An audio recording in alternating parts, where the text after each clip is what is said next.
Isalin natin sa Ingles.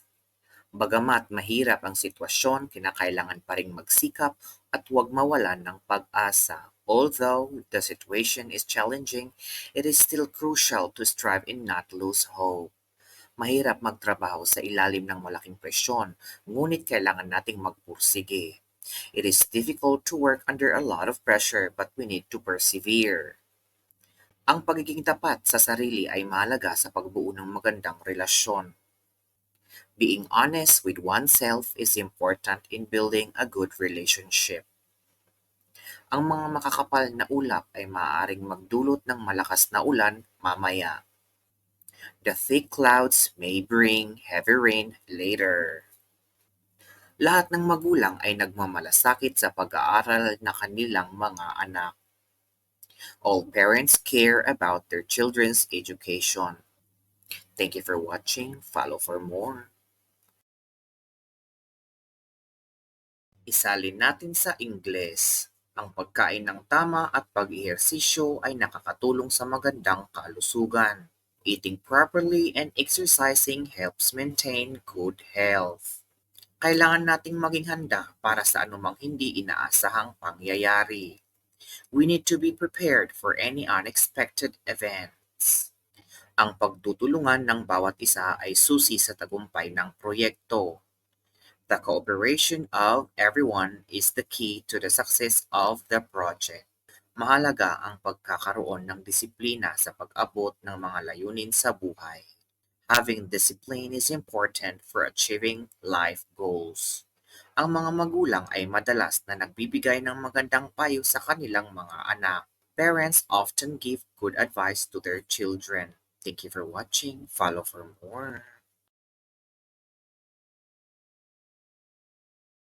Isalin natin sa Ingles. Ang pagkakaroon ng iba't ibang karanasan ay nagpapalawak sa ating pananaw sa mundo. Having different experiences broadens our perspective on the world. Ang mga bagong teknolohiya ay nagiging bahagi na ng araw-araw na buhay. New technologies are becoming part of daily life. Ang pagkatuto ng ibang wika ay nagbibigay ng maraming benepisyo sa personal at profesional na buhay.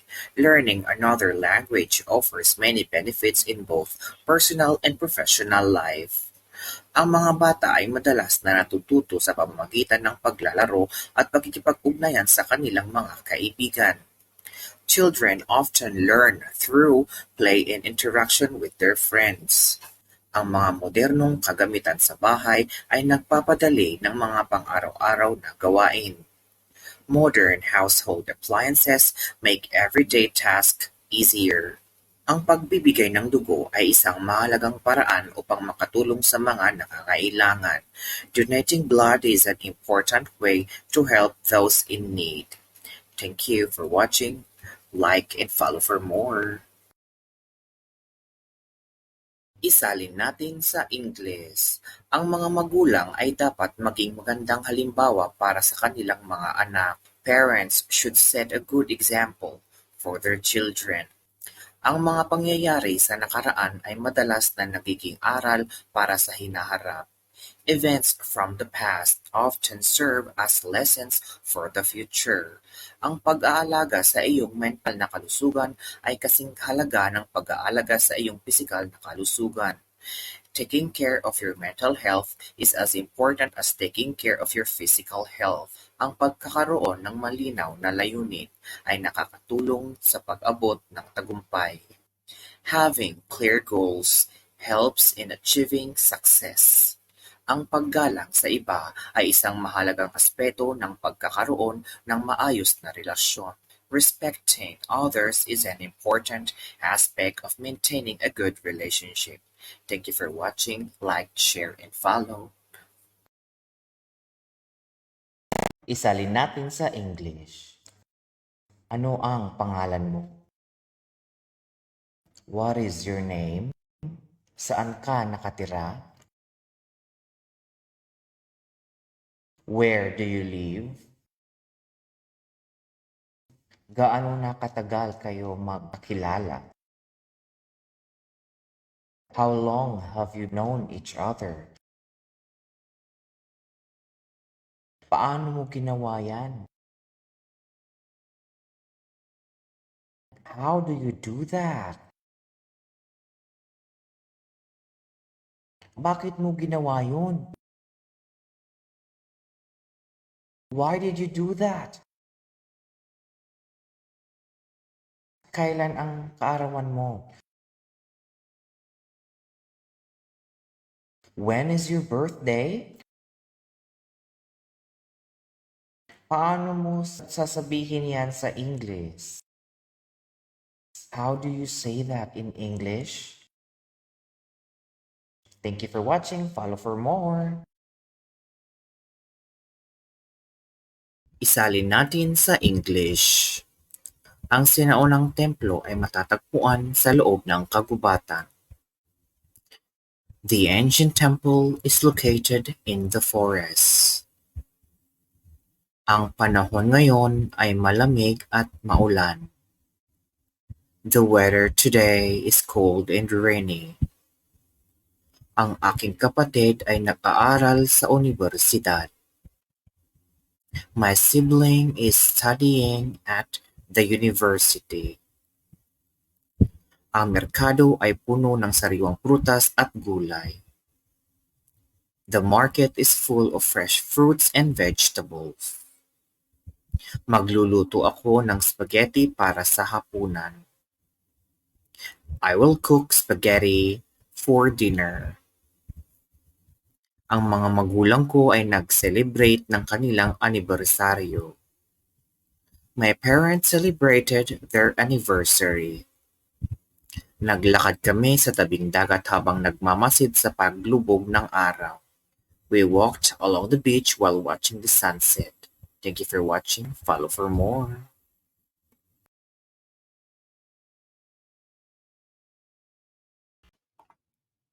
Isalin natin sa English. Nahihirapan ako sa pagsasalin ng mga komplikadong teksto. I struggled with translating complex texts. Kailangan kong mag-aral ng mabuti para sa pagsusulit bukas. I need to study hard for the exam tomorrow. Sa susunod na linggo pupunta kami sa probinsya para sa bakasyon. Next week we will go to the province for vacation. Natutuwa ako sa pagbabasa ng mga aklat ni Jose Rizal. I enjoy reading the books of Jose Rizal. Nagsisimula na akong magkaroon ng kumpiyansa sa paggamit ng wikang Ingles. I am starting to gain confidence in using the English language. Matagal na naming pinaplano ang pagbabakasyon sa ibang bansa.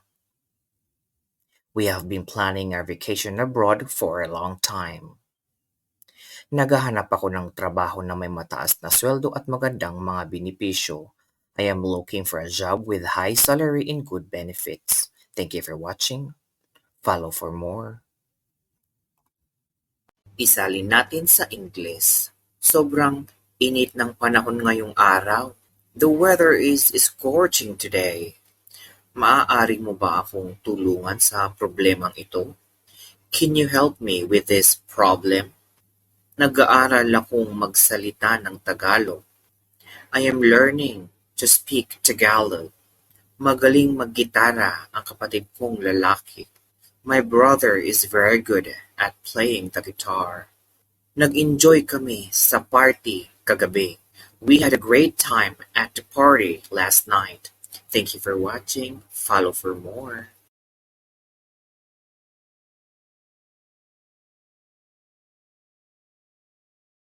Isalin natin sa Ingles.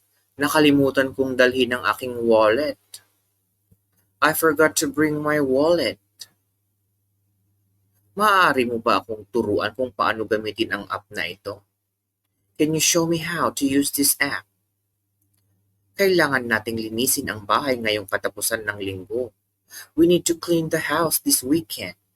Tatawagan kita pagdating ko. I will call you when I arrive. Pakiusap, patay ng ilaw kapag umalis ka. Please turn off the lights when you leave.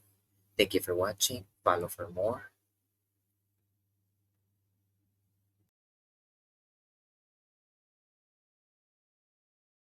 Isalin natin sa Ingles. Ang librong pinahiram mo sa akin ay talagang nakaka-interes. The book you lent me was really interesting. Naghapunan kami sa isang bagong kainan kagabi. We had dinner at a new restaurant last night. Isisend ko sa iyo ang mga detalye sa pamamagitan ng email. I will send you the details via email. Nakalimutan kong kunin ang labada. I forgot to get the laundry. Pakiusap, ipaalam mo sa akin kung kailangan mo ng tulong. Please let me know if you need any help. Thank you for watching. Follow for more.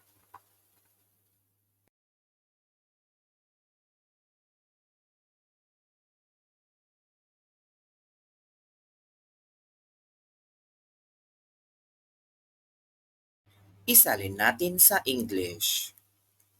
Paghuhusga. Judgment.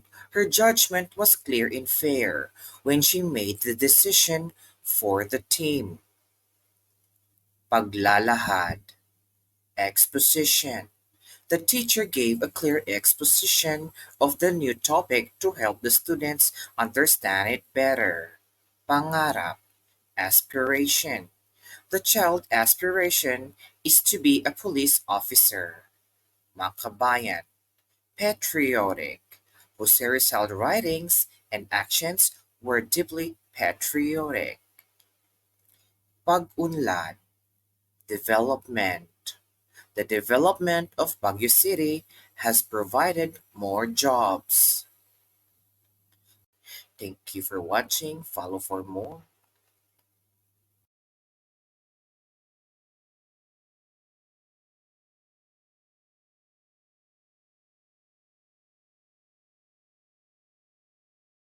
Isalin natin sa English. Pagpapakumbaba. Humility. She accepted the award with humility, saying she was just part of a team effort. Pagmumuni-muni. Contemplation. He sat by the lake in quiet contemplation, thinking about his future plans. Paminsan-minsan. Occasionally. We go out for dinner occasionally, but usually we cook at home. Kalukuhan. Absurdity. The idea of flying to the moon in a bicycle seemed like pure absurdity. Pagkakaisa. Unity. The community worked together with great unity to clean up the local park. Pagkakasunduan. Consensus. After a long discussion, the group reached a consensus on the new project plan. Thank you for watching. Follow for more.